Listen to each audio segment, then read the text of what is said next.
옛사람을 통해 오늘을 다시 배웁니다. 옛사람과 통하다.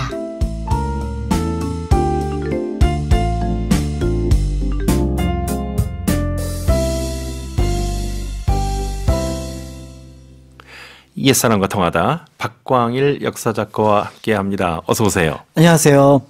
옛사람과 통하다. 오늘은 동학 농민혁명 전봉준 장군 이야기로 넘어간다고요? 네, 올해 그 특별한 일정이 이제 잡혔는데요. 네. 올해 5월 11일을 동학농민혁명 국가기념일로 드디어 제정을 했습니다. 올해가 처음인가요? 네, 그 전까지는 각 지역에서 기념일이었는데 했었고요. 예. 그래서 이제 동학농민혁명, 동학농민운동의 역사적 가치, 그다음에 의미를 재조명하는 작업들이 여러 곳에 있기도 하고요. 네. 또 최근에 이제 드라마로도 이제 또 전봉준이라는 인물을 소개하고 있어서 오늘은 이제 그 말씀하신 동학농민혁명 그리고 전봉준 장군을 좀 살펴보려고 합니다. 4월 11일이 임시정부 기념일이었잖아요. 네. 딱 한 달 뒤네요. 5월 11일. 네, 이거는 이제 음력을 이제 양력으로 바꿔서. 환산을 해서 예. 이제 당시로서는 1894년 4월 7일을 네. 이제 기념을 하는 겁니다. 왜 5월 11일인지는 조금 이따 말씀하시겠죠? 네. 제가 자꾸 이렇게 반복하는 이유가 있습니다. 저도 짐작을 하고 있습니다. 예. 네.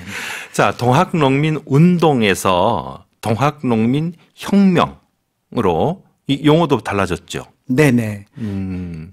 그리고 또 이제 전봉준, 녹두장군 뭐 더 말할 나위 없이 이 동학농민 혁명을 이끈 민초의 영웅이라 할 수 있겠는데 오늘 그런 가운데서도 특히 어떤 부분에 초점을 맞추실 건가요? 네, 뭐 널리 알려져 있지만 일단 전봉준이라는 인물을 파악하기 위해서는 1894년부터 1895년까지 펼쳐졌던 동학농민운동, 동학농민혁명에 대한 내용을 좀 살펴봐야 될 것 같고요. 네. 두 번째는 뭐 쭉 흐름을 살펴보긴 하겠지만 한편으로는 눈여겨봐야 될 몇 가지 초점이 되는 사건들이 있습니다. 네.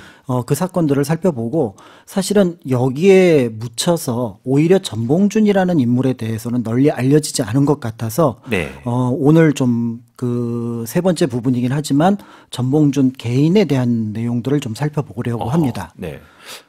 최근에 좀 새롭게 더 연구가 돼서 밝혀진 사실들이 있나요? 최근이라기보단 연구자들 사이에서만 알려져 있었고 네. 거기에 대해서 보통 관심을 갖고 있지 않았던 부분들이 있는데 네. 이제 그런 부분들이 좀 정리가 되어서 이제 많은 분들께 말씀을 드리기가 좀 편해졌습니다. 네. 자, 그럼 첫 번째로요.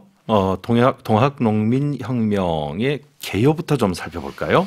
네, 동학농민혁명은 뭐 이제 그 교과서적인 내용으로 정리를 한다면 1894년 고부봉기부터 시작해서 그 다음에 이제 우금치라고 하는 2차 기포의 패배를 하고 나서 그 다음 해에 이제 3월 달이죠. 그 전봉준 장군이 처형됨으로써 이제 끝나는 것 정도로 기억을 하고 계실 텐데요. 네. 사실은 여기에 대한 어떤 구체적인 어떤 배경이 될 만한 것들은 이미 92년, 93년에 이제 펼쳐졌는데 이때 동학교도들이 뭐 삼내라든지 보은 또는 원평에 수만 명이 모입니다. 네. 그 모였던 이유는 이제 그 광화문 복합상소라고 하는 것에서 알려져 있는 것처럼 교조 최재우가 죄를 지고 처형을 당했는데 그게 죄를 좀 풀어달라. 네. 이제 이걸 신원운동이라고 얘기를 그렇죠. 하는데요. 네.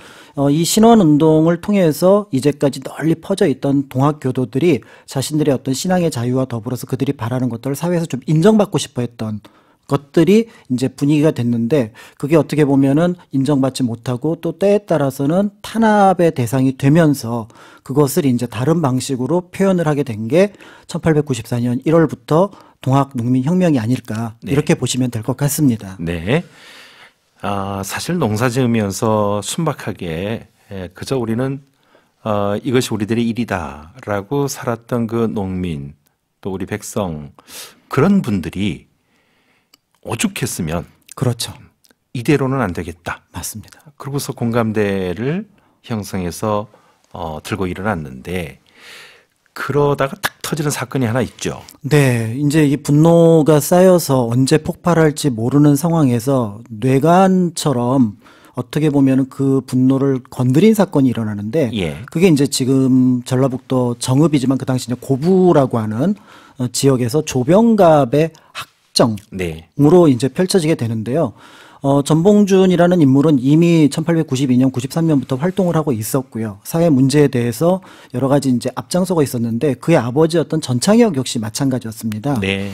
그런데 1893년 전창혁이 고부 군수의 학정에 항의를 하다가 고부와 전주 가명을 왔다 갔다 하면서 결국은 그 태형을 받고 그것이 이제 후유증을 겪게 되면서 돌아가시는 일이 벌어지게 되죠. 그렇죠. 이제 거기에 대해서 이제 전봉준이라는 인물은 한편으로 이제까지 품어왔던 어떤 사회 모순을 이제 자기 가족의 일까지 겹치게 되면서 이제 그거를 뭔가 품게 되는데, 네. 역시 이제 좀 큰 인물이라서 그런지 바로 폭발시키진 않고요. 준비를 합니다. 그래갖고 이제 1893년 한 11월쯤에 유명한 이제 어떻게 보면은 그 역사 사료와 연결되는 일을 벌이게 되는데 누가 주모자인지 모르게 이제 그 사발을 엎어놓고 네. 이름을 쭉 연명하는 사발통문 그렇죠. 네. 이거를 이제 돌리기 시작하고 네. 그러고 이제 뭔가 좀 어느 정도 정리가 됐나 싶어서 이제 사실은 그 문제 때문에 조병갑이 그 외부로 다른 익산 쪽으로 이제 밀려났다가 이 조병갑이라는 사람이 사실은 그 당시 권세가였던 조신의 집안 일가거든요. 그렇죠. 그래서 다시 뇌물을 써서 네. 고부로 1월 9일 날 들어옵니다. 예. 그러니까 이제 이게 고부 군수들, 고부에 있는 사람들로 볼 때는 아니 그 막 문제가 돼갖고 막 사람이 죽고 그래서 쫓겨났던 사람이 다시 들어오니까 기가 막히죠. 안 되겠다 싶어서 네. 1월 10일 날 우리가 알고 있는 고부 봉기가 시작이 되면서 우리가 알고 있는 동학농민혁명의 어떻게 보면 1차 어떤 사건이 벌어지게 되는 거죠. 네. 자, 그때의 그 조병갑이라고 하는 인물이 이제 촉발시키는 원인을 제공하는 사람이 됐다라고 네네. 하는 건데 어느 큰 사건이건 꼭 그런 일이 하나는 있는 것 같아요. 네. 예, 그래서 사람들의 마음을 확 움직이게 만드는.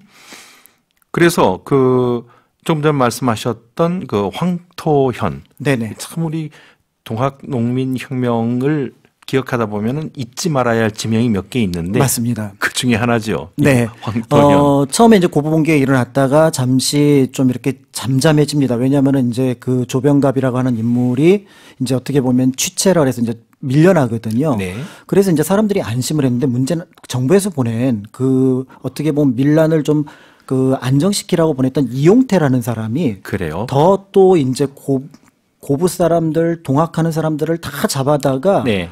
더 괴롭히는 거예요. 예. 그리고 심지어는 여기저기 다니면서 민가에 불을 지릅니다. 네. 그러니까 이제 이거 안 되겠다 싶어서 3월 달에 다시 이제 전봉준을 중심으로 해서 농민군들이 그 옆에 부안에 이제 백산에 모이게 되면서 이제 이렇게 되니까 일이 커졌다 싶은 거죠. 그래서 결국 전라도 이제 감사가 감영군을 보냅니다. 네. 그러니까 일종의 이제 도방위군이 되는 거죠. 그렇죠. 이 도방위군을 어떻게 보면은 이제 그 격파하는 장소가 지금 말씀하셨던 황토현이 네. 되고 당시 날짜로는 그 4월 7일 그다음에 지금 양력으로 환산하면 5월 11일이 되면서 네.